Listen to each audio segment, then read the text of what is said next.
The iPad is an amazing device, but it can be a distractor at times as well, especially if you have a child who has difficulty keeping on task.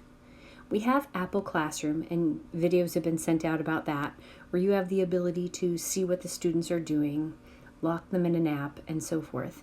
However, maybe you're working with a small group. Maybe you just have one child who struggles with this. You can go into the settings in accessibility and go to guided access and turn that on.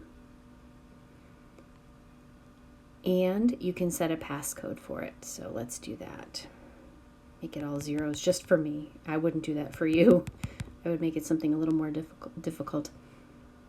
And you can use Touch ID to, oh, we don't have Touch ID. We'll turn that back off.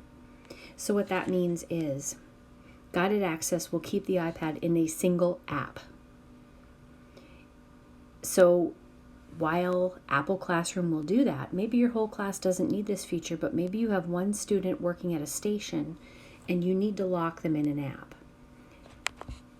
So if I go into an app,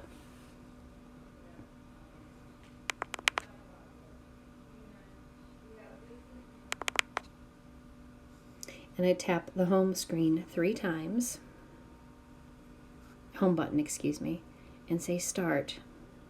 Guided access is started, so it means that child can only stay in this app. Notice how the home button doesn't work, but it tells me triple click to exit.